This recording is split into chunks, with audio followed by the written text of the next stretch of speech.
computer. Okay, great. My name is Stephen Barnes. Welcome to Firedance.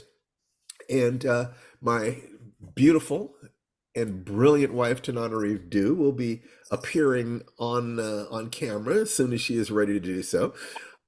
And what we do here is everything that we talk about here is an outgrowth of what it is that, hello, there's my wifey. How you doing, sweetheart?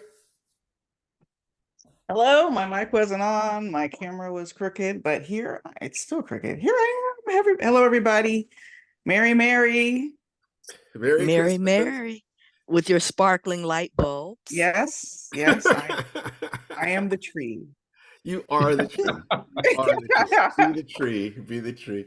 Um, what we're talking about in some ways is the fact that we're moving forward into another phase of our own lives, and we need to look at everything that we're doing that helped us get here, that's helping to keep us healthy, that's helping to keep our hearts safe, and is creating abundance in our lives. Sufficient abundance. I would like for each of you to have sufficient abundance that you could give away thousands of dollars every Christmas without it hurting you at all, without you ever wondering, God, I wonder if somebody's trying to con me. I'm positive that some of the people who requested money were conning me. I'm I'm sure positive there's of it. somebody. There was Yeah, somebody. absolutely. I don't care. It's not about them. If they needed to con me, then they needed that money. There's something that is wrong in their lives if they would con me when there are people who are desperate and hurting. So my soul is clear no matter what. I want you to feel that way. And the question of what we can do when we help you and you tell us that something helped you, that helps to reinforce our use of these things in our own lives. Uh, we just had Linda Addison on our podcast, and I guess it's going to go up tomorrow. Sunday. If No, you're on my mailing list, it's anonymouslist.com. You got an early link for Sunday's podcast. she's been through a number of our programs, and what it looks like is that the top three programs that we do are Firedance, which is the complete package. It's basically the complete body mind package. Firedancetaichi.com. And then there's Life Writing Premium, which is our complete package for writers, because that's specifically what we are, is we're writers. And that's lifewritingpremium.com. And then there's the soulmate process.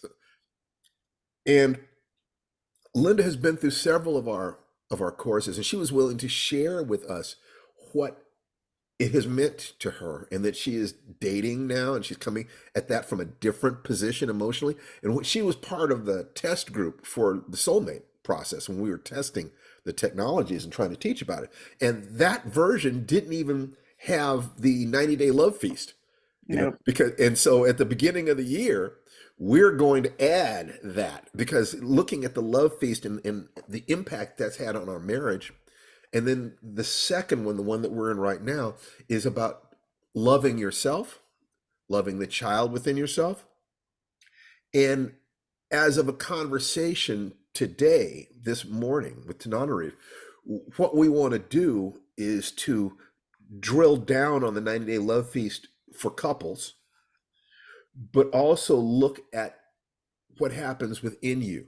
So that means loving the child within you.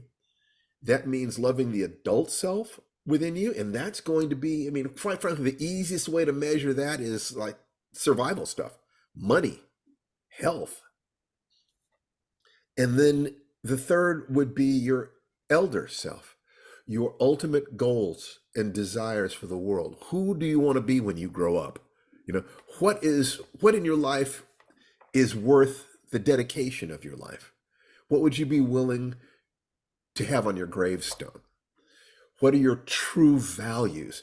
To be able to live your life in alignment with the passions of the child and the values of the elder, then the adult part of us just needs to chop wood, carry water, just needs to every day do the things that you need to do. You get up, you get yourself together, you do the things you need to do, and then you celebrate. You have fun. You love the people that you love. I want something as simple as possible. So one of the things I wanted to look at before I go on at all, Tananarive, is there anything you wanted to say, sweetheart? Oh, because I co-pinned my image here.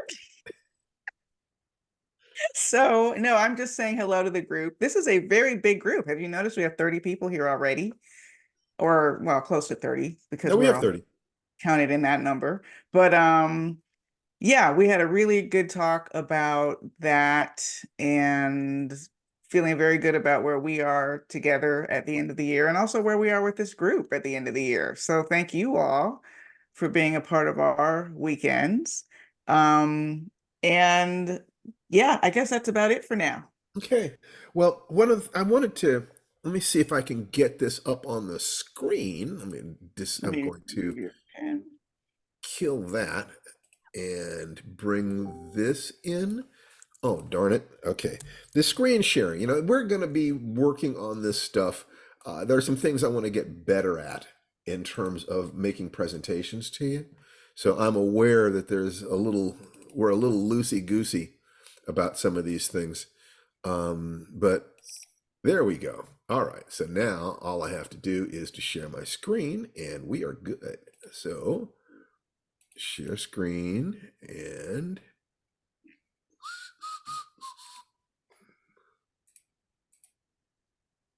huh. You have to make sure that tab is up on your browser or it doesn't Yeah. show. It's okay. It's up on the browser. What I want to do is there it is. Okay, I just missed it. Okay.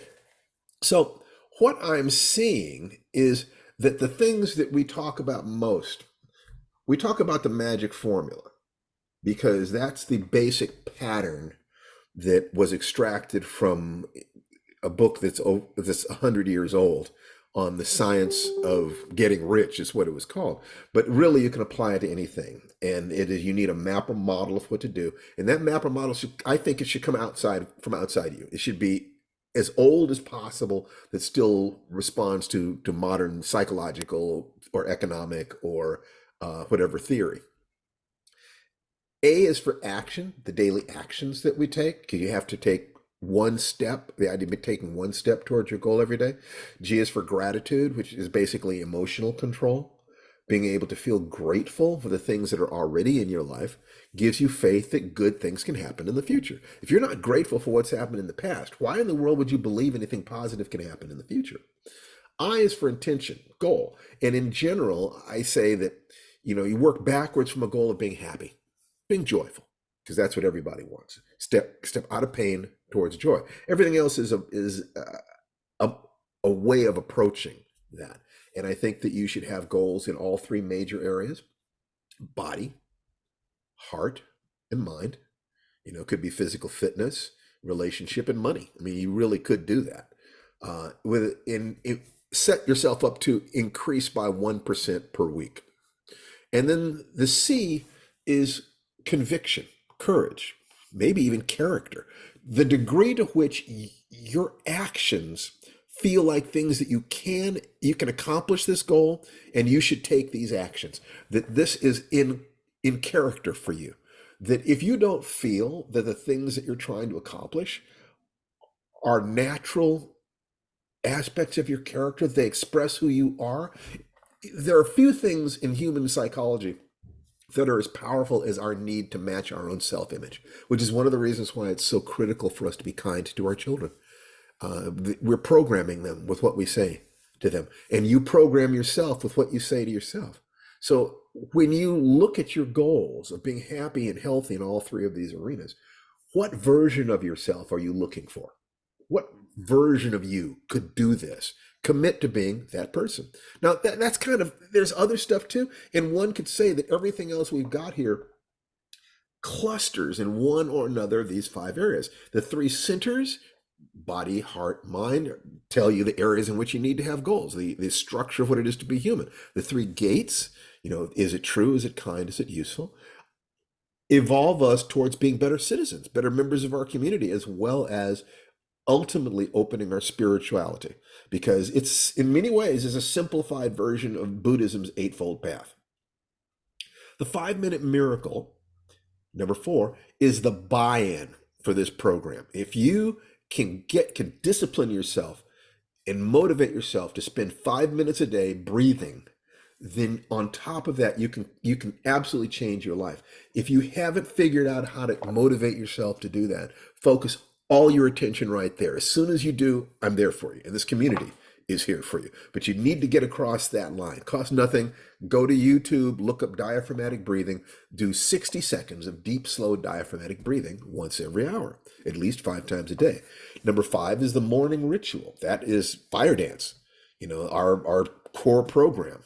In that sense, it is to move and think and perform affirmations and to visualize all at the same time, that for 10 to 20 minutes a day, you're spending that time to focus on you. And you're moving and thinking and feeling like the person who can accomplish your dreams. Then all you have to do is to find ways to regain that feeling during the day. Then there are things like the blessing dance and the love feast, which are pretty much connected. Those are about loving the other, but they're also forms of a daily ritual that you can apply to yourself, you can apply to the different aspects of yourself, and you can relate to your outside relationships. The ancient child is another part of that. It is about getting healthy internal relationships between the different aspects of your personality. 1% is a nice conceptual thing for those of us who are perfectionists. As we've said many times, perfectionism is procrastination, masquerading as quality control. So just aiming at 1% of change per week brings it down to a manageable amount. Then there's life writing, which was the first technology came up with, and there is just concepts of mastery and the concept of behavioral modification. But you'll notice that down there, I will change the order of these things because life changes, and I'm not absolutely certain. We're working on this together. As you tell me what's working for you, we experiment with these things. I'm trying to be a scientist in that sense. I have a hypothesis that the magic formula is how you can create luck in your life, how you can increase synchronicity in your life just by being sure that you have an actual model for what you're doing. You're taking daily action, you're controlling your emotions, you have clear intentions, and you believe right down to your core that you can and should take these actions. That's the hypothesis. Firedance is our experiment for testing that hypothesis. Unmute yourselves and everybody say hi to everybody else. Let's get moving a little bit. Hi, everybody. Hello, everybody. Hello, everybody. Happy New Year. Happy holidays. Hi. Hey, Hello. Absolutely. Good to see smiling faces. What's up? Remember New Year. Yeah. That's Hello. great. That's just great. And so what we wanted to do was to kind of lay down that foundation. Like I said, Firedance, life writing, and the soulmate process are I think that they kind of cover that area. We have body there, career there, and emotions there. We don't specialize in career unless you're a writer, but the principles of Firedance, the principles of the magic formula will relate to anything that you want to do for your profession. So we might do something that specializes in that going forward, but what's really important to us is that you be healthy and happy and on a path where you'll be able to put everything you've got into it without hurting yourself or without hurting other people, which is why the balance of the 3 gates and the 3 centers.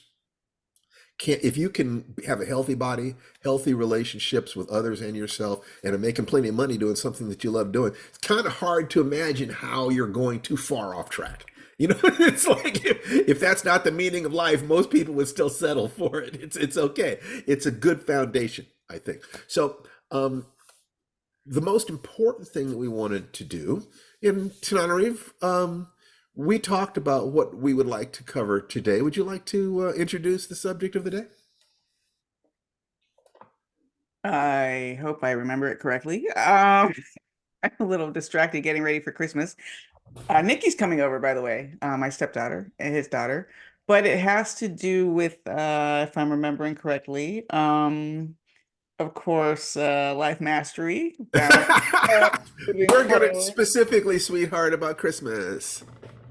Christmas. And about giving yourself a good Christmas. Oh my gosh, yes, of course. We talked about many things in that conversation. Yeah, absolutely. one of the things that often comes up, and I noticed this in social media very early on, if I wanted to get a lot of engagement on a tweet, I would talk about holiday depression. A tweet urging people to hang in there would get way more engagement than just a generic happy holidays, yay, happy, happy tweet. So that is real. And, I have a theory which I've discussed in this group about why it happens, that we become very fixated, understandably, in the grand show of joy that our parents put on for us, or where they disappointed us, but we're fixed in that childhood space, especially when it comes to holiday time, so that every loss we've suffered since, it feels re-triggered when we confront the holidays sometimes. Not for everybody, but I know that for me, having lost a grandmother on Christmas Day, and a grandmother I was close to, I want to say, I mean, it's sad whenever a grandparent dies, but especially if it's a grandmother you were close to. If not for Jason, and having to put on that show of joy, they would have been tough that first Christmas right after, especially tough. And it has been. And Steve has struggled with it too. So part of the way we apply the principles of life writing, which is making yourself the hero or heroine of your own story, and Firedance, working toward balance and centeredness, is to parent and bring joy to that inner child in higher increments during this time of year, when we know that's something that we're craving. Our inner children wanna, dang, why I wish we did believe in Santa Claus still. What a world that would be. And man, wouldn't it be great if we could sit around that tree with our grandparents and our parents, or a lost sibling, or a lost partner, or there are just so many ways that we compare where we are now to where we were then. And God bless those of us who are in a better place. But even if we're in a better place, the holidays can trigger memories of the worst place we were in. So that's why it's very important this time of year to look inward to how you give yourself a good holiday feeling. And part of that joy, I'm finally working around to it, Steve, It's okay, sweetheart. is Life giving. is messy, and so are we. It's such. I started with Twitter. You're like, where is she going with this? But Steve has this holiday fund he runs on Facebook, and I don't know if it was one of you here. Someone gave me a contribution on Venmo, and I don't know who this person was, but I said, listen, I don't know who you are. I can't accept this money except to give it to others. Maybe it's a part of Steve's fundraiser. So yesterday I went and I found people to give $100 to,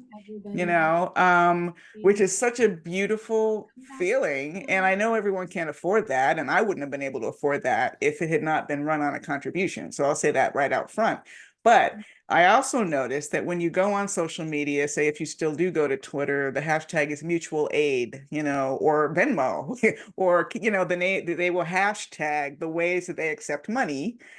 And you sift through. I looked for people that were following me already, so at least there was some connection. But honestly, by the end, I had run out of those people, and I was giving money to outright strangers, whose stories and photographs were compelling to me. And I just hoped, as Steve said, that it's going to where it's supposed to be going. But even if it isn't, that's another kind of desperation. And it's such a good feeling.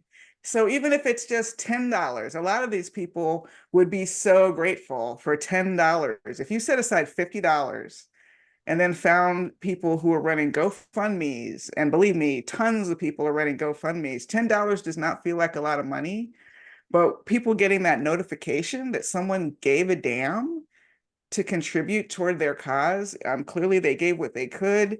It's a big, big difference. It might not make a big difference in the balance, but for some people, $10 is the difference between eating and not eating.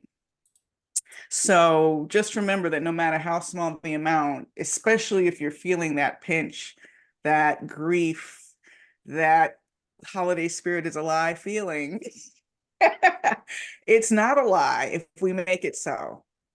That's all I want to say about that. And that's beautiful, sweetheart. Remember, if mastery says that there's three things: there's teaching, there's doing, and there's learning.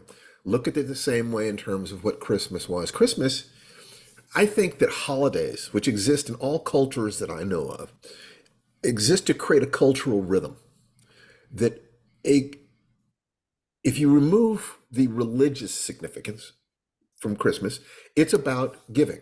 And parents sacrifice so that they can give a moment of joy to their children.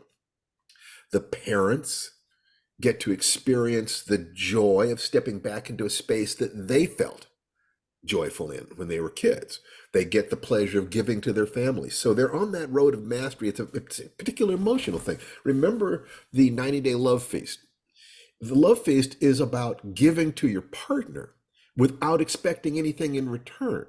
And what I got for that was a total rise in my own sense of power in my life, because I realized that all that stopped me from giving was fear that I wouldn't get in return. And as soon as I knew that I could trust myself to take care of myself, then I could give to this amazing woman that I love without any concern whatsoever for what I got in return. And what that did was it opened up a whole new space in our relationship. So, no, Lisa asked, is it too late to contribute to the Firedance Life Writing Group Fund? No, it is not. Stephen at, no, yeah, S.E. Barnes at AOL.com. Let me actually put in a direct link that you can use. And we've got 2 more days to give to people. Before Christmas, but I mean, before if they're Christmas, hungry, they'll be hungry after Christmas too. But also, I want to point out, some of you may be shy about speaking out in front of the group, but if you would like a contribution, I don't think we have much left currently, but we may get more. We may get more. So DM one of us if a few dollars would make a huge difference to you. That's right. Absolutely. We will figure it out. If you're in an emergency, let us know. And we will figure it out. So we put in there the PayPal link there, and I would estimate that 120% of what we get in goes back out, as a minimum. We'd like it to be more than that. Some years it's more, some years it's less. It's never less than 120%, because this is, although we're giving to other people, it's also our way of giving to ourselves. We get the joy of giving. And it is a real joy. And what Tanri was saying was, you find a GoFundMe and send $10 to somebody that you don't know, just as a love offering.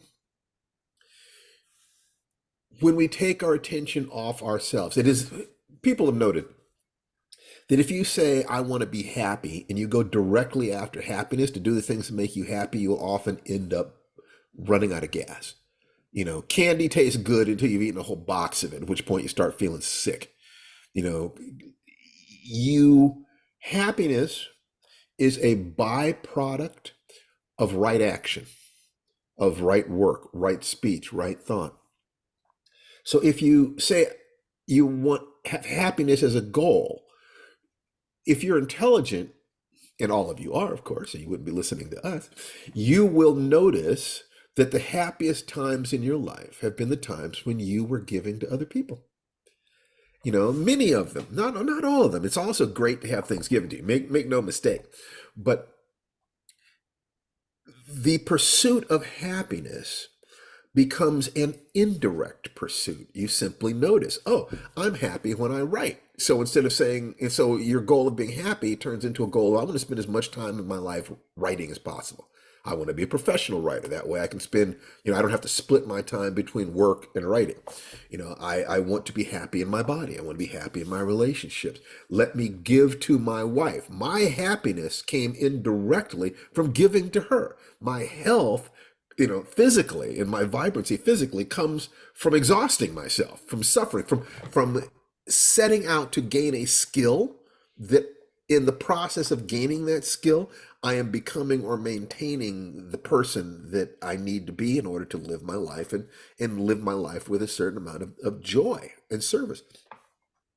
The direct pursuit becomes the indirect, in much the same way that in the soulmate course, you prepare yourself for finding the right person rather than seeking the right person directly.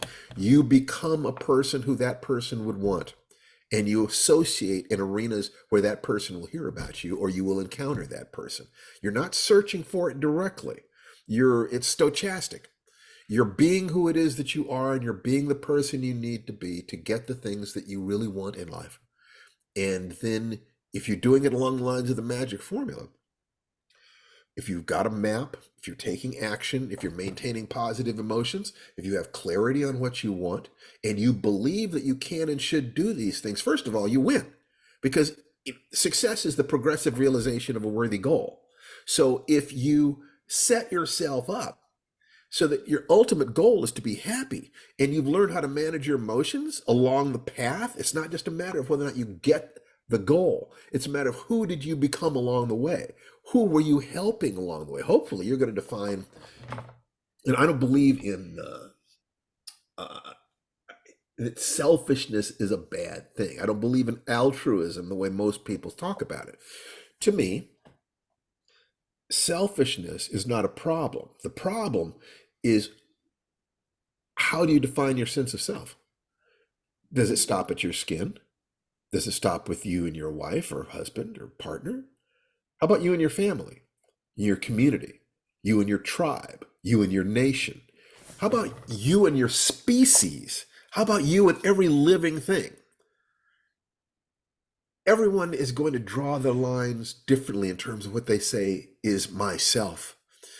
And if I encourage you to look at yourself as if you were a mushroom, that you apparently are separate creatures, but if you look under the ground, you'll see that all of those mushroom stalks are actually part of the same organism, the same mycelial web. I'm encouraging you to look at human beings that way, that other people across lines of race, gender, nationality, sexual orientation, occupation, political lines, these are our brothers and sisters. These are other human beings. To the degree that you can see how you could be them if you'd been born into a different life, that anger is fear. You know, it's a maladaptation to fear, and we all feel fear. The only question is, what do you do with your fear? The degree to which you can see yourself and others, if you love yourself, will lead to you automatically loving others. And fortunately, as long as we have these models to look at, giving love to others and feeling that they are connected to you is ultimately doing good things for yourself. To give yourself away is how you keep yourself. In life, the only things we keep, in essence, are the things that we have given away to the social web that sustained and created us. I don't have I have the same fear of death that anybody has, but I don't have a lot of attachment to being Steve, because I see myself as an interference pattern of my physicality and the things that I have learned and the interactions that I've had. There was just these interference patterns that happened, and this guy named Steve Barnes is here for a little while, just a little while, and then those patterns will cross and they'll be gone. So the degree to which I try to hold on to is the degree to which I miss life itself. If you trigger your survival drive first, then it is safe for you to give yourself away to the world without feeling like you're going to be taken advantage of. So we look at these different things and we ask you first to take care of yourself, love yourself, understand that you have the right to be happy. And with that thought, let's think about 3 things that we can do to be happy for Christmas. 1, whether the emotion is created by motion, focus, and language. If we have childlike aspects of ourselves, and there are ways in which Christmas time is a delight for children, because we choreograph the whole thing to make children happy, do something for another child or the child within you. Deliberately look for the things that used to make you happy when you were a kid and do one of them. The movies you used to watch. Go out to the movies. Sit there and eat caramel corn and have a great time. You know, if you see a kid there, buy that kid some popcorn. Do something for a kid and for the kid within you.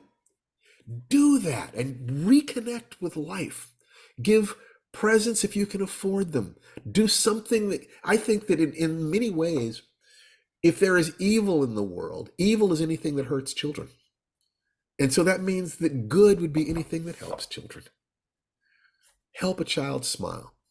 Find something that will make the child within you smile. For just, we got 72 hours until the end of Christmas. How about making a commitment that you're going to, every hour when you do your breathing, you're going to remember it's Christmas, and just, your facial expression, your body, say something, sing a song, dance around the house. Give yourself the gift of being silly and happy and giving to other people just for the sheer joy of it, just to connect with the flow of life. Mastery and life connect. Now, he had Ann O'Connell saying, please ask the parent before offering anything to a kid in public places. She is absolutely 100% correct. And I get a little too enthusiastic at times. Thank you very much, Anna, for reeling me back in. That's great. So with that as a framework of, and then you want this time to be so happy that when New Year's comes in another week, you are ready to enter 2024 being totally alive, totally aware, and committed to making 2024 the best year you have ever had. That's what I want for all of you. Healthy, happy, prosperous.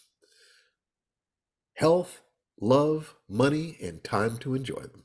So let's open this up to comments, questions. I like to do a dump on you.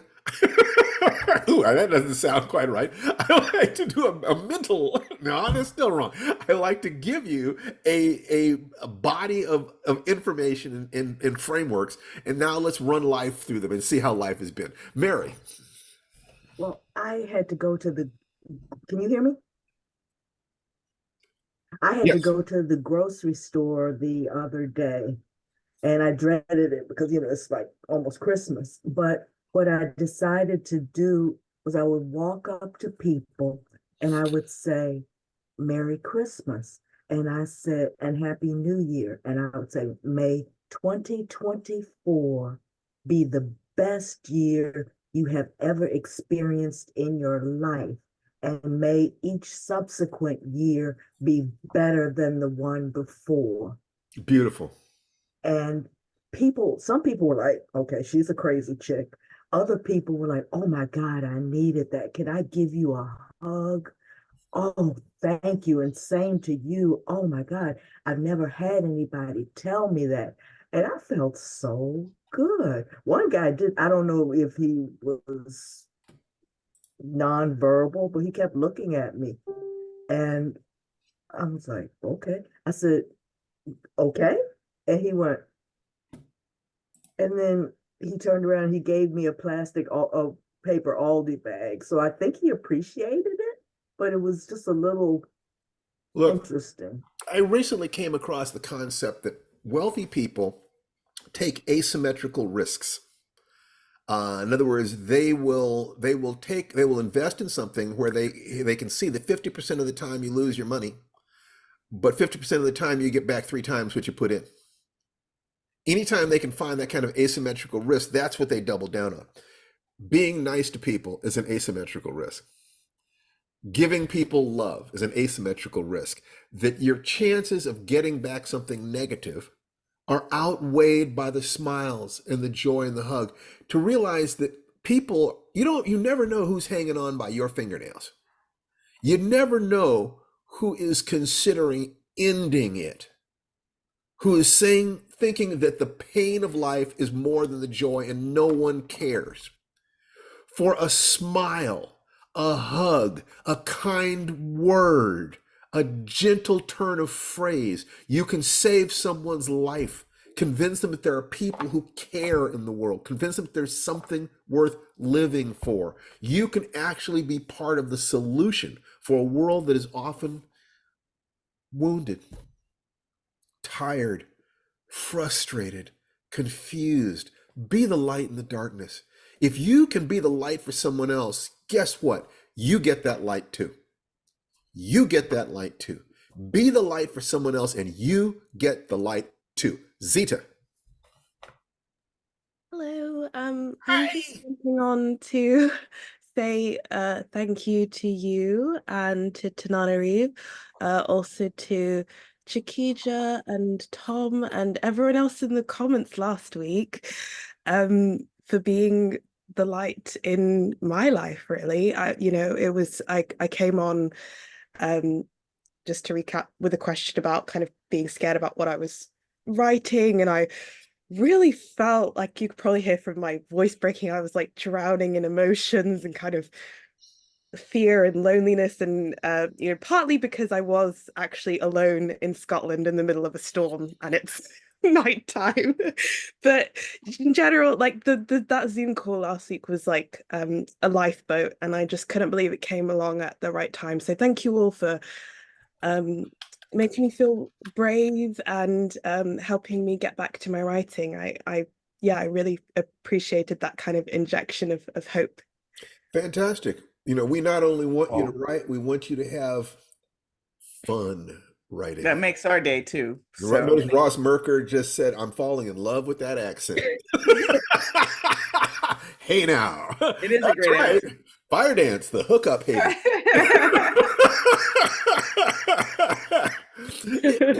It's so wonderful. Any light that you're feeling, go share it with somebody else. You share it with 3 people, I guarantee you'll end the day with a smile. Thank you. Okay, great. Who else is raising their hand? Who else would like to talk about anything? Comments, questions, or requests? Can I go more deeply into any subject? Is there something you would like to talk about? Something that you're working on in your life? Some results? Lisa. There we go. Hey, everybody.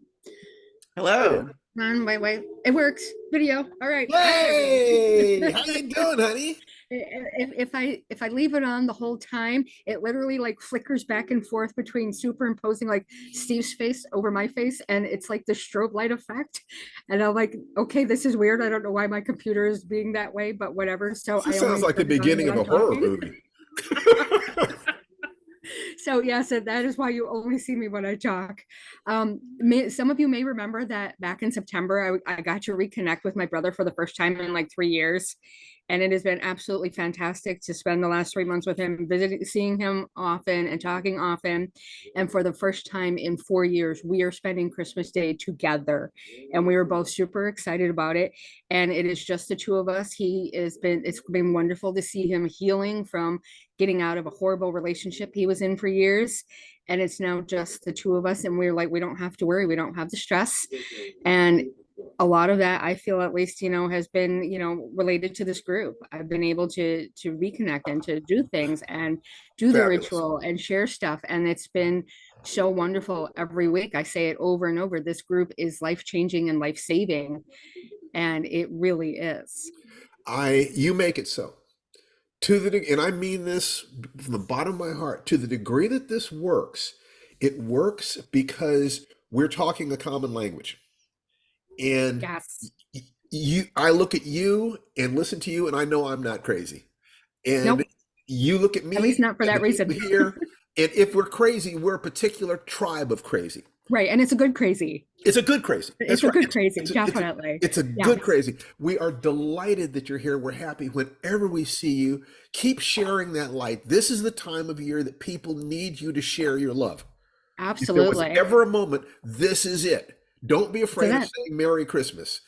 Absolutely. People understand what you mean by that. Even they're Jewish, or this, or that.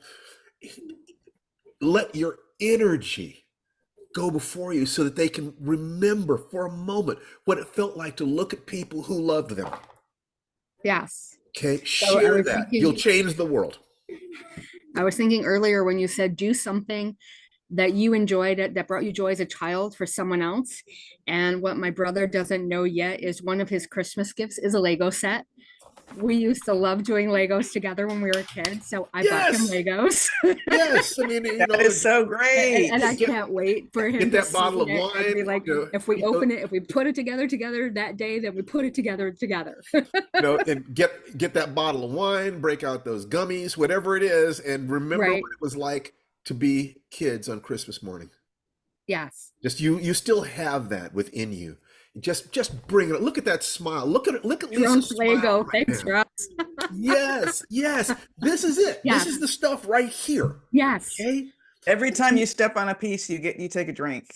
Every time you step on a Lego, you get a mixed drink. There you go. Oh, a lot of us could really turn this into a game very easily. Very easily. Well, thank you, Lisa. Let me go on to the next Yes. question. Thank you. Merry You Christmas, betcha. everybody. Merry Christmas. And Becky. Hey, Becky. Okay, I'm unmuted now. I get up every morning just excited about what I'm learning from all the books that I'm reading, and how I am actually reaching out through the congestive heart failure groups and influencing people in positive ways and getting feedback from people of thanks for sharing what's working with you and has improved your heart health, great ideas and stuff like that. I think I overstepped a little bit yesterday. I criticized somebody's post where they were showing a picture of really unhealthy birthday celebration food in the congestive heart failure group. And I didn't specifically criticize them, but the food choices. And I got some blowback on that, which I actually expected when I did it. Well, you're going to have to calibrate that and decide how much you want to lead by using it's not negative reinforcement, using negatives as opposed to positives. It's an art form. It's not a science. There's no formula. In general, look at the reactions. You might get a fear reaction from people, but on some level, they might be saying, thank God somebody said it. Or, and you could save somebody's life, or you could turn somebody off. You're going to turn some people off as you're having more and more of a positive effect in the world. People who are attached to the negative behaviors will often defend those negative behaviors until they're ready to change. So you have to both listen to the way people are reacting and be compassionate, make sure that it is true, kind. If it is true and kind, it will be useful. If it is true but unkind, it won't be useful. They will reject it. So you have to find the right way to say these things, but the only way you know how to do that is by trying and seeing the results and making adjustments or committing more deeply to your path. But good for you. You have transformed your life. I can guarantee you that there are people who will want to walk your path. That is 100% certain. There'll be other people who will not. So you're just looking for your tribe, honey. Yeah. And I learn more new things every day. I came across an author recently named Joan Boroshenko, and I'm reading, this one's called Pocket Full of Miracles. It's prayers, meditations, and affirmations to nurture your spirit every day of the year. And this one right here is called The Power of the Mind to Heal. And she talks about some types of meditation. By the way, she does believe in your breathing technique.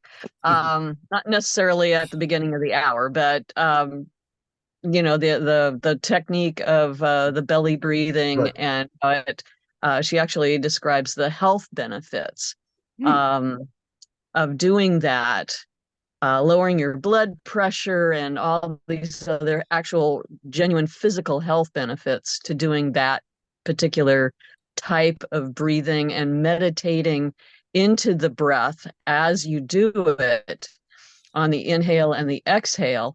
And I recognize that this meditation I came up with years ago called Release and Receive is actually very, very similar, very much the same kind of thing. It wasn't so much focused on the belly rising as just on focusing on the breathing and having a mental image of releasing all the stress and receiving the blessings, if you believe in God, from God, and if you don't believe in God, from whatever, higher power or whatever, And so you receive on the inhale and you release on the exhale. And you imagine all the things that are bothering you going away from you in this warm water that you're standing in up to your hips. It's like a magical ocean that's not full of waves and danger and sharks. And the sun is beating down on you and it's not giving you skin cancer. It's just blessing you. Well, that's that was different. And so you're receiving the blessings and you're releasing the garbage that's in your hands. You open your hands and release. And you say release in your mind or out loud, and you exhale and you inhale on receive, and you close your hands and you imagine the sun, the blessings coming down and warming you and healing you and restoring you. So this is And absolutely. it is a breathing meditation. Oh, it absolutely is. It really is. The 5-minute miracle is designed to maximize just those 300 seconds. By scattering it through the day. It's a specific thing. But what you're saying is 100% valid. And if you were to do that, you transform your life. It's powerful all by itself. No question about that. I'm simply combining the breathing, the effects of proper breathing with something called synaptic facilitation. The fact that if you have a limited amount of time to do something, you will accomplish more if you divide that up into pieces and do it during the day than if you do it all in one chunk. It's just a trick. It's a neurological trick. But what you're talking about is how to go deeper into the practice. And everything you just said sounds to me like something wise, and I hope that you're using it, and I hope you'll report back, and I hope you will share with other people so that they can benefit. Remember, you're out to save lives. To save lives. No question about it. Just when you remember that, today I'm going to save somebody's life. Just say that to yourself. Today I'm going to save somebody's life, and go out there and do it. Okay. Okay. Yeah. Great. Yeah. Thank you. And thank you and the group for everything. I've really been appreciating the stories that everybody else has, even though I don't type in the comments like some people do. I just send out good feelings and blessings and love to all the different people in the group who share. Every one of them. And those of you who do not share, who are lurking in the background, we love you too. You are welcome here too. You people who are part of our programs, who are paying us every month to be part of the program, we love you. Those who are not, who are doing something else, taking care of yourselves, we love you. This is just a space in which I can be the goofball that I am. And I can be as emotional as I am, and as dumb as I am, and as brilliant as I am, and just be me. Don't we all need a space where we can feel like we can just be ourselves and we're safe. And I want that for each and every person here. I hope you can feel this is a safe place to be the goofball that you genuinely are, or the wounded heart that you genuinely are, or the powerhouse that you genuinely are. Whatever you are, as long as you're here to support other people, you are welcome. Thank you, Becky. Jim. Thank you. Hello. Dude. So first I want to start off with a comment about, kind of segues from what Becky was talking about. And it was in traffic probably Wednesday or Thursday this week. I was heading into Seattle in the rain on I-5, and that's always miserable, and it was dark, and going along, listening to music, or podcast, I think. But what happens on every trip like that, somebody pulled in front of me, slammed on their brakes. So it's like, oh, so not only are you cutting me off, I have to react. And rather than get angry, I started like, okay, do some breathing. And I realized I already was. Good. I was already it had already become a habit. I don't know when I started it, but it's like, this is why I'm not already giving myself a sore throat, yelling explicatives at this person that is neither going to hear or care what I'm thinking or saying. And I was able to not really, I mean, I was annoyed, but it was no longer a like anger reaction where I'd spend the rest of the trip like just Do you realize? Do you realize as soon as you say I was annoyed, it's 1,000 times better than being enraged? yeah. You know, it's like what Tony Robbins refers to as transformational vocabulary. The words that you use to describe your internal states will affect your internal states. Annoyance. I was peeved. I was miffed. You know, can you see that you can take the same emotion and put a different label on it, and it becomes a different experience?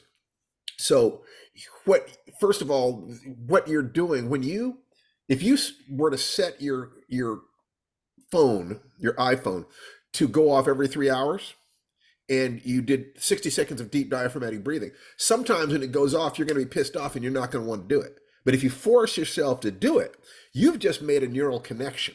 You have just taught yourself that the mood that you're in is connected to the way you breathe. So the unconscious competence, after you've been doing it for 6 weeks, unconscious competence starts kicking in, and your body mind automatically scans because you want to be happy. We want to be joyful. You're going to start noticing when your posture, your facial expression, the words that you use, your breathing are shifting out of the happy zone. You're going to start noticing it, and you'll automatically begin the reintegrative process. And this is what is starting to happen with you. And this is why I say start with the breathing. If you start with the breathing, I can help you. You're coachable at that point, because not only are you doing the breathing, but you also know how to motivate yourself to practice the breathing. Learning how to motivate yourself to do something is as important as understanding the technical aspects of the thing. Maybe more important. If you know technically how to drive, but you're afraid to get in a car, then for all practical purposes, you don't know how to drive. If you study martial arts and you're beautiful at all these different techniques, but you're afraid to fight, you're going to be useless if somebody attacks you. Because the fear, you never learned how to operate yourself. You thought you knew it because you knew the physical aspects of things. So you were willing to respect and love yourself enough to step in the space of doing the thing, to experiment. How does this work? Does this work? Let me try the experiment. That automatically puts you in the 5%. That nothing but respect for you. For what you just said, that's exactly what the other people in this group need. Because what you're doing is you're convincing yourself whether or not it works, and they get to hear from you whether or not it works. That way people can say, is this for me? Is this not for me? All I can do is give you the most honest reportage of the way this path seems to be, and give you ways to test it for yourself. You are the kind of man who needs to be shown. You're the kind of guy who feels doubt, and that makes you smart. I am profoundly grateful that you decided to trust me for a few minutes. I can't tell you how much that means to me, and it means that we're both on the right path together, and that for a little while we can make this kind of exchange, and it'll be good. Then you'll go on your own path, and maybe from time to time I'll wave at you, or maybe you'll stick around for a while. It doesn't matter, because you're learning how to put your hands on your wheel. Breathing is where it starts. Breathing is where it starts, because if you don't get breath for 60 seconds, if you don't get breath for 30 seconds, I guarantee you everything else in the world disappears until you get that next breath. So you're dealing with the core of something that is critical. How do I deal with my fear, my doubt, my pain, my anxiety, my rage, my anger? You've just learned a way to do it. You actually have one of the keys to the kingdom. And good for you. Good on you, buddy. Clarifying question that Yes. You mentioned it last week. Something about a transition, like the transition from childhood to adulthood. There's important stuff that happens kind of at adolescence. I don't know what it was I said. But let me try to access that. Can I add? It came out of the questions coming out of an observation that I had from my homework for last week. Mm-hmm. Was to go and look in the mirror and ask inner child what he wanted. Right. Before I even got there, an answer came up that kind of felt in my gut, like, oh, and it was emotional. But when I thought about it, it didn't feel like it came from my child. It felt like it came from an adolescent of me. Okay. I got a different answer when I did the mirror. Okay. And so I'm kind of curious as to whether they're both a form of my child. Or... Yes. Okay, look, all of them, these are models. They don't exist. I can't cut you open and find your child. It's not like rings at a tree. I guess my question is, what model is like? Where does it's like? Okay, so let me try to answer that question for you. The child is pure potential, pure love. Okay, and it's the home of instinct. Just a few basic instincts. To move away from pain, to not be dropped, to suckle, food. The proto emotions and the proto drives are there in the child, and it begins to explore the world. But the child is to be protected. The adult's job is to protect a child, and when you have the resources and emotional balance that a child would be safe in your care, it is reasonable to say you are now an adult. An adult should be capable of taking care of a child. If you don't have a physical child, you should be capable of creating enough safety that the kid inside you gets to play. So you got your basics handled. Adolescents, children will also model the adults in their lives shamelessly. Every kid's dad is the strongest, their dog is the smartest, their mommy's the prettiest. Adolescence is the period where you start questioning that. Baby ducks follow the mama duck. Okay, but adolescent ducks begin to need to swim in different directions. So the adolescent will naturally and healthfully reject what the parents said. That's the period of rejecting the models that you've been given. As you take greater responsibility for yourself, in other words, actually get out into the work world and you start finding out what is true and what is not true about mating, about your body, about work, you will start re-examining the things that your parents taught you. And sort through them and say, oh, this was right, this was wrong, this was wrong. It's that thing about, when I was a teenager, my dad was an idiot. But when I was in my 20s, it was amazing how much smarter he'd become. That process of moving from total dependence to feeling what the world is and making your own decisions, to breaking away from the gravitational well of and safety of family, to taking orbit, to taking off for your own life. There are lots of different ways to look at it.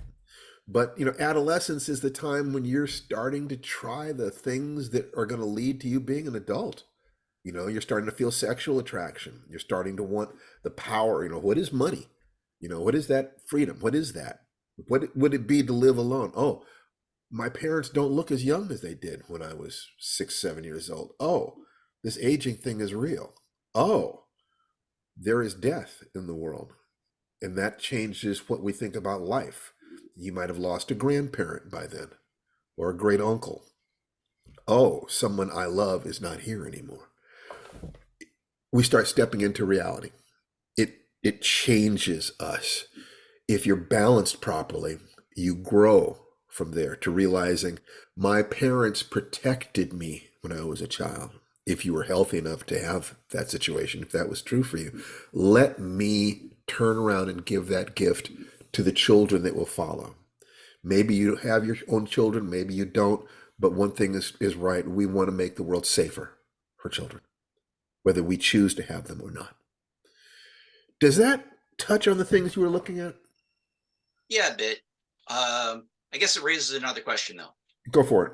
So what happens to the adolescent that is called upon to be an adult before they're done being a child? You get someone who needs therapy. Children, it's even worse. Children who are called on to be adults can become feral children or stunted children. And it can be a terrible thing. They can become dangerous because there was no adult to protect them. So they actually develop a sense that there is no safety in the world. There's nobody to give. So it's the law of the jungle. Adolescents who are called upon, it depends on how old they are. It depends on how mature they are. But it can have a touch of that feeling like you had your childhood stripped away from you. The adult part of us and the child part of us, the child is the creative self. The adult self is the protective self. The adolescent wants as many of the adult responsibilities as possible by paying as few of the adult prices as possible. So it would kind of depend on where they were. If they step up, you can have a 12-year-old who suddenly becomes the man of the family, and he goes into the coal mines and he feeds his family and he gets it. It's okay because he loved his dad. His dad died in the mines and now it's his job. Then you also have the 14 or 15-year-old who is simply neglected by his parents, just becomes a latchkey kid, and he's can start looking for answers about how the world works from other members of his cadre. The idea of this, you get gang members out of this. You have children, in essence, learning about adulthood from other children. So instead of creating a home within which children would be safe and bonding, you just go out and have sex and make babies and take pride in that. Instead of building a career where you are exchanging goods and services with your community in exchange for money, you just get money any way you can, whether you're doing something positive or not. Instead of being healthy, you develop a big muscular body, but you've got diabetes. I think that adolescents who are pushed into adulthood too soon, if the too soon is the important word there, can fall into looking for simple answers to complex questions. And the results of this can be very unhappy. And I think that it would be good for you to come up with your own ideas about what happens when children are forced into adulthood or refuse to become adults.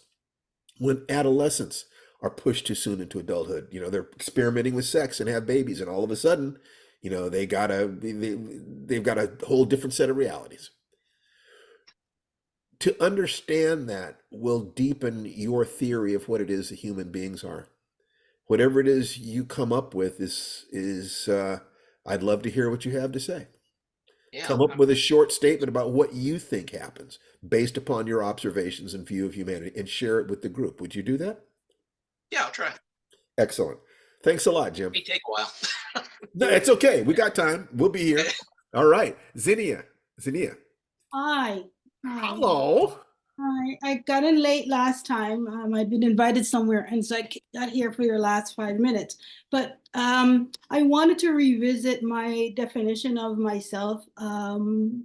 The last full time I was here, there's two strong ideas I have going on right now. But one is that I describe myself as a disruptor. What I felt I need to do is to say no, to qualify that. Because for me, it sounded like I'm saying I'm the kind of person who's looking to kick in doors to enforce, where really what I'm saying is that whenever I appear in however form I may appear, by the reactions that I get, I now can say, oh, I was a disruptor. And an example of that would be, say, walking into a kitchen where a mother is washing meat with dishwashing liquid. And someone like me walking in saying, that's not, the very thing that happened to your face just now. Like, how did you get to so, and speaking on that, right? So there's backlash. So that's the sort of disrupting. I'm sort of the kid in the kid in the story, The King's New Clothes. Yes. Like, I'm just saying, I'm not, I'm just speaking on the matter. I'm not showing up as an authoritarian, nor as someone to punish, but someone who just may vocalize, right? That's one way in which I may show up as a disruptor, I'd like to say. And perhaps in other cases, well, only, we are used to that, but we are used to it in a different frame. We're used to it in a male's body or someone in a lab coat, not, you're too tall, you're too short, that's the other ways in which I may present as a disruptor. So that's one idea. The next is that I've been sort of binge watching Netflix, and Black Mirror is a UK series. And there's two that stands out over the last 24 hours that I've watched them. And one is titled USS Callister.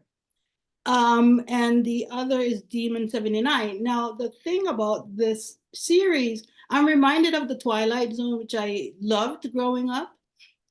And what I found myself, I was laughing that I thought, oh, the writers, like whoever's writing these things are clever because there's this level of sophistication that's coming through. And USS Callister shows us a nerd gone wrong, right? A nerd gone rogue. And in Demon 79, I especially found it thrilling because we see a bright-eyed, bushy-tailed migrant in England, an East Indian, who is visited by a demon and told that she had to save the world. And the way in which she had to save the world is to behave. I wrote here how to do that which doesn't come naturally, right?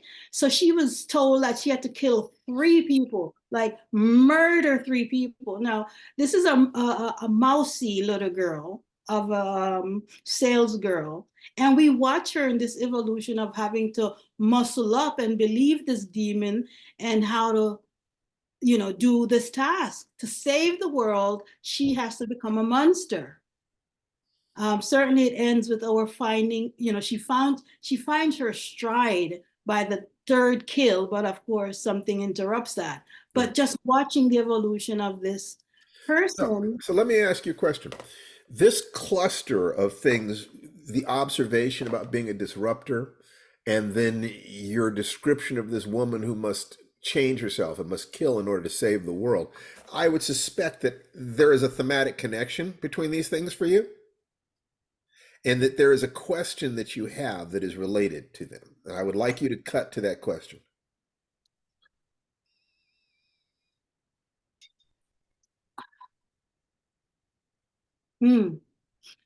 It's more about the difficulty of practicing things that you're not, it's counter who you are. How can we be the things that we define ourselves as not being? How difficult it is to do and be and stepping into the space of the new thing. Yes. The good new thing.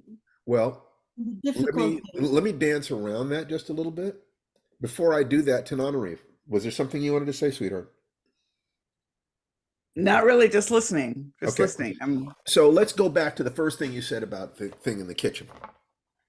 If you want to change behaviors in somebody, I can look at a 3-part process for there. You get rapport with them, you break their pattern, and you connect the new behavior to their own highest good.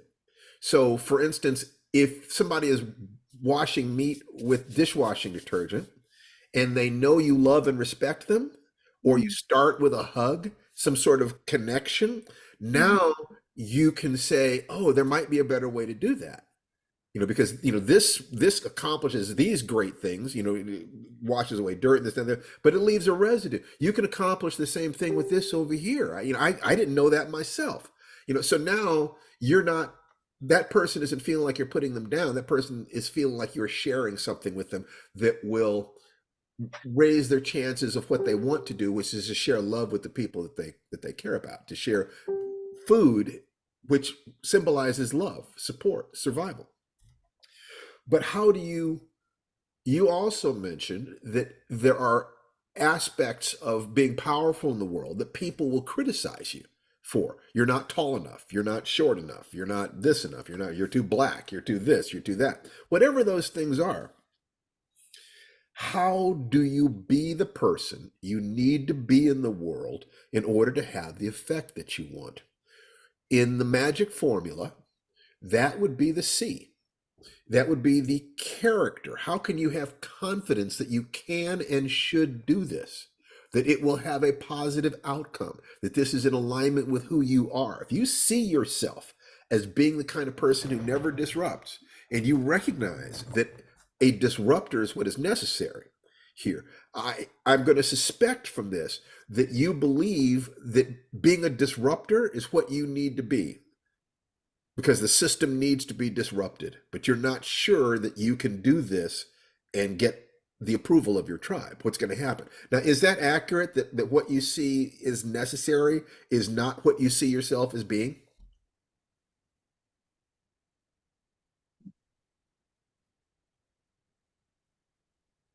Is that true? There's a piece that's working for me, but I'm rejecting the notion in my head. A disruptor is someone who wants to bring the heat, right? But what you've said that stands out for me is that in order to do it properly, it's about connecting first, right? Yes. Connecting first, then Before correcting. disrupt, and then you show them how the new behavior will get them what they want. So the disruptor is one critical part of the process. That is one hat you need to put on. The other two hats are the connector and the evolver. Right. So you've corrected that it's okay to be a disruptor. Like that's yes. It's an important part of the process. Yes. You know, but people don't care what you know until they know that you care. If you're going to tell someone that they are wrong, first have enough connection with them that you know that you're not saying that they as a spirit are wrong. You're saying this particular behavior may be non-optimal. This, you know, you've been much better than me at many things. You've taught me a whole lot of things. Let me share something with you that might be of use. Remember that their ego, you don't want them to feel bad and wrong, because if you make them feel that way, or if what you say triggers that, they will then fight.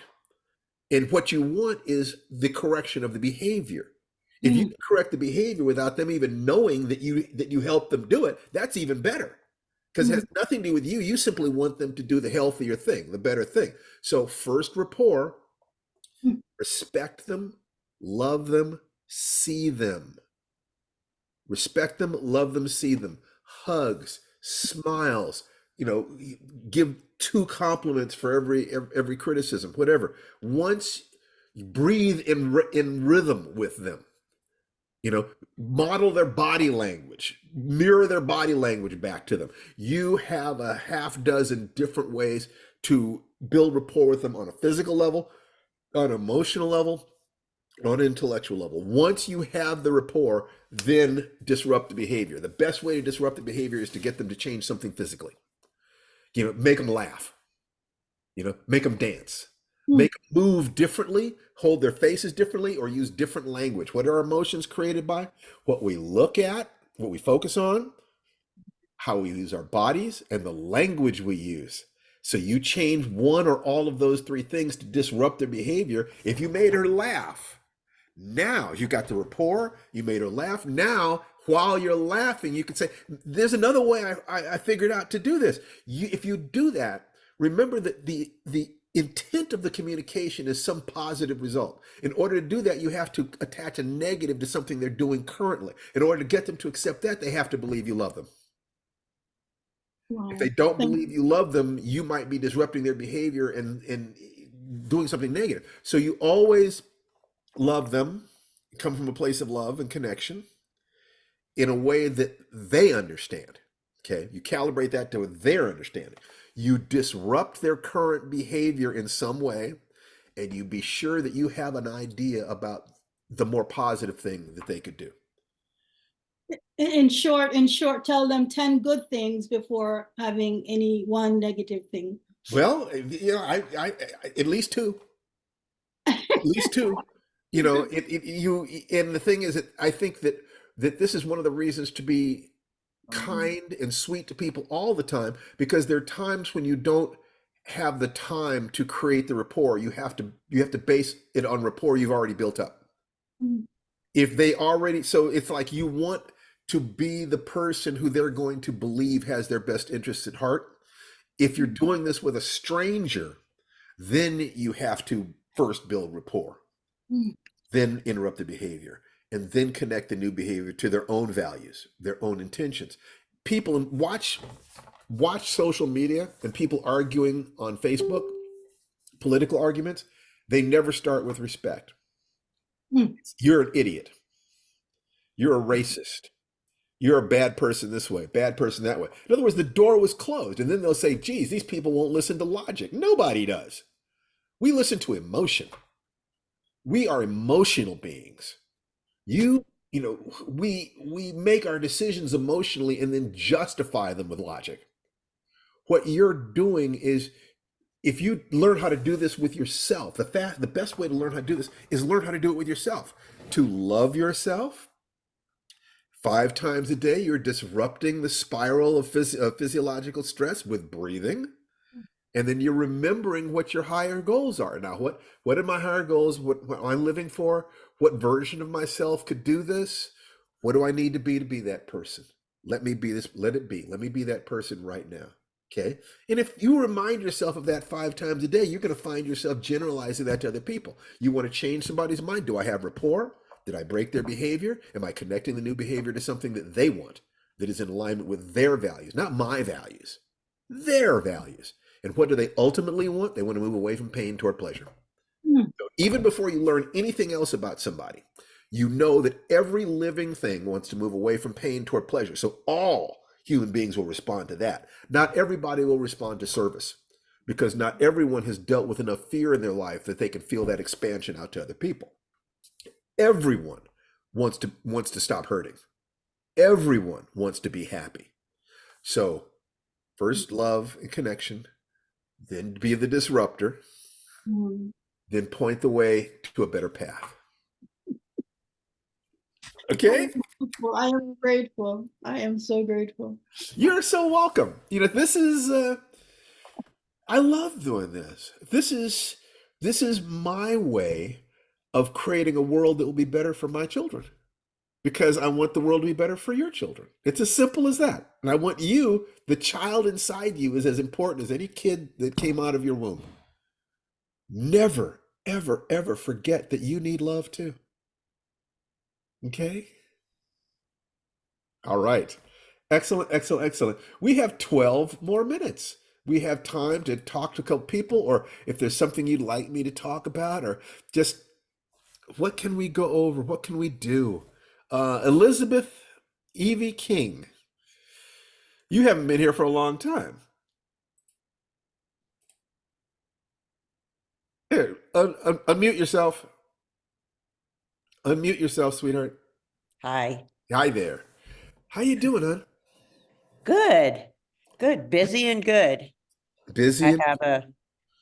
Had a lot of short story sales and oh, really? I'm working on a Congratulations. painting commission right now that I have to get back to. Is that one of your paintings in the background?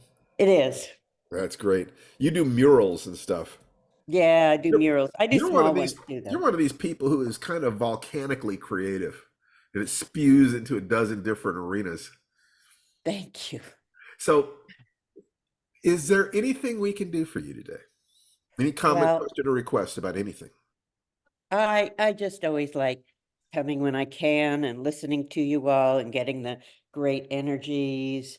I've met so many incredible people that have turned into, creative connections Great. that Yeah, are use that just, in chat. You guys exchange contact information. That's not a joke.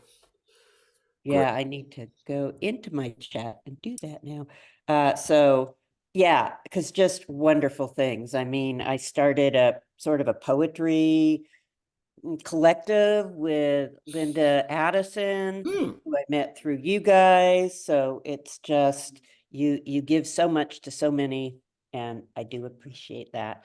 Well, you're very welcome, sweetheart. And if there's ever anything we can do for you, make sure to come back. Other than that, just live a great life. Keep giving to the world. Thank you. Thank you. You're welcome. You're welcome. So let's take a look. And, it could be that people are getting ready to go to Christmas and they don't really have anything they need to say. Anybody else who have not, Paul Jackson, PhD. Hey, good afternoon, Stephen. How are you? I'm doing great. How are you doing, Great. buddy? I'm doing okay. So I just realized my wife and I have started this kind of tradition. Last year we were house sitting some cats, and this year we're doing the same thing.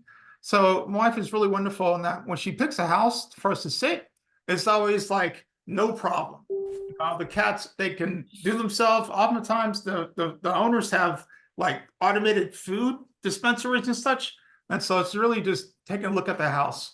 And so the house we're in this year, it's a split level, 5-bedroom, 3-bathroom house. It's listed about 800K, and we're in South Seattle, really close to Virginia Beach. And so the gentleman who was just on earlier talking about Seattle, yeah, Seattle's an interesting place. And actually, earlier this morning, we live in Tacoma, and so there was a shooting death that happened, and they just finished a lawsuit trial with the 3 officers that were involved, and all 3 were acquitted.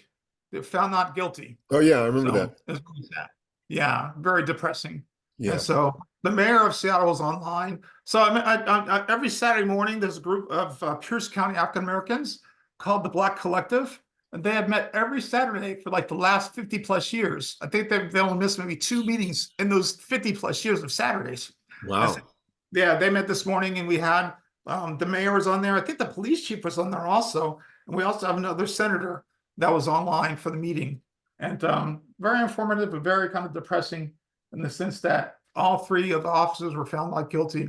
But there are some things that were allowed in the testimonies that would have probably changed the verdict. Your depression Yes. is fear with no one to fight and nowhere to run. Exactly. So what you need to do to get out of depression is to find something positive you can do with that fear. Right. Okay? And so what can you do to make the world a better place for yourself and your family? Well, identify that, even if it's only learning how to center yourself so that you can share joy with them at Christmas. Nothing more than that will help, because what I can promise you is that the officers who did the bad thing, these people were not at peace with themselves. These people were operating from fear rather than love.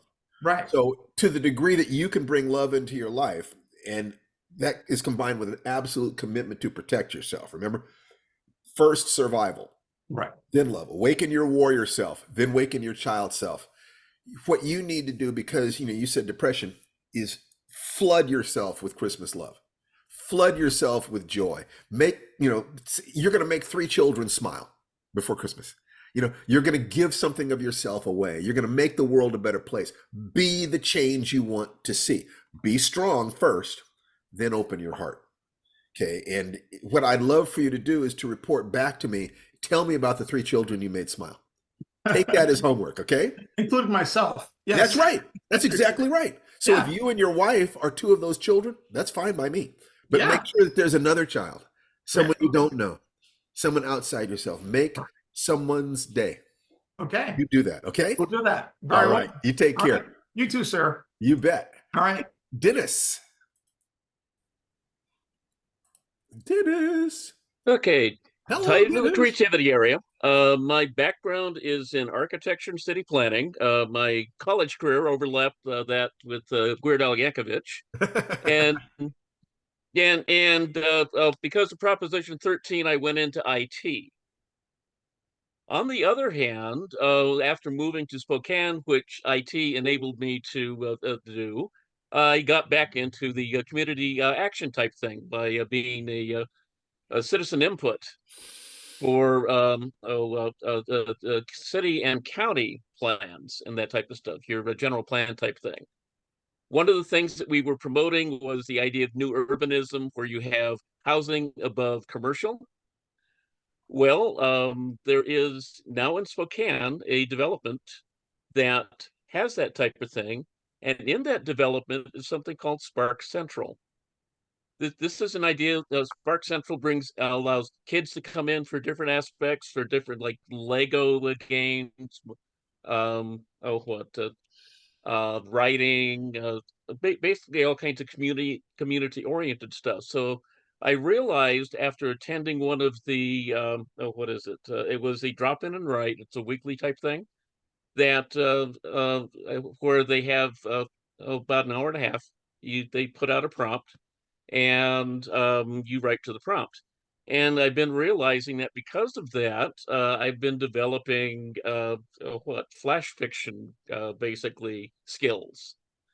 And that's something where, okay, by community service, it's provided me an opportunity 20 years later to train other skills. And Spark Central exists because the organization decided, the developer of this new urbanism area decided that they wanted to give back to the community. So there's a certain number of buildings or a certain number of spaces in that area that are basically given to that organization, which is a nonprofit. Okay, so that's the situation as it exists right now. Is there a question or request that you have in connection with making the situation better in some way, or taking greater opportunity, or being of more service? How can I help you? Well, I would see it as something that could be expanded to other community centers. Something where you could have transportation between the areas if they don't have the resources in all the locations. I would suggest, what is that a goal? Would you like to actually facilitate that in 2024? It's one that I had started thinking about several weeks ago. Okay, so here's what you might do then. You might a proposal, one page, no more than one page, of how this would look, and maybe principles about what's going on and how this is working. Then what you want to do is network with people in other cities, people who have the facilities and the resources and the temperament to be interested in this. And you brainstorm with this. You become the grandfather. You create the Bible for how to do this effectively. And you find other people who would like to try this program or similar programs. If you had such a goal, you could run that goal through the magic formula pretty easily. You could find somebody who's been successful at, this is a model of something. Then you find a model of people who've been successful at growing such models in other places. Then you take action. How many phone calls do you need to make every day or every week in order to move in that direction? You be sure that this is something that touches your heart in a way that you feel positive about it, so that you will take those actions every day. You keep clarifying the models and so forth, and you get really clear. By the end of 2024, I would like to have 5 different pilot programs going in 5 different cities across the country. And, that's pretty clear. Okay. And I would like to be serving at least 500 people or something, whatever is for you. And then you ask yourself, who would you have to be in order to make this happen? Who is that guy? Who's the guy that can make this happen and have fun in the process? Who is he? And you get a clear sense. What about his physical energy? What about his heart? What about his mind? Would you like to be that guy? Then study people who are like that guy. Start becoming that guy. The world is looking for people who are willing to become that guy. The world is looking for that guy. If you can keep this in your heart continuously over the next year, you're that guy. So I ask you, Dennis, you want to be that guy? It ties into what I've had printed on my checks for a number of years. Imagine the future and make it so. There you go. So this could easily become something that you work on in this group, where every week you come with your issues and what you're dealing with, and let us help you workshop and find people to help you with that. This you can use the group for that, to brainstorm how you apply the magic formula to a goal of starting 5 such things across the country, or whatever your goal is. But that's the first thing, is to write out what you want. Okay. Does that help? Yep. All righty. All right. It is now 1:30, and it is time for us to unmute. Everybody unmute and wish each other Merry Christmas, Happy New Year. Happy holidays. Happy holidays, everybody. That's right. Happy holidays. Happy everything. Happy dance. Hey, your next See you next Saturday. Have a wonderful week. Absolutely. Take care. Everything. Happy New Year. I'm so glad to see you. And as always, the divinity within me salutes and acknowledges the divinity within each and every one of you. Namaste. Have wonderful holidays. And I'll see you next Saturday. Holidays. Bye-bye. Love to all. Peace.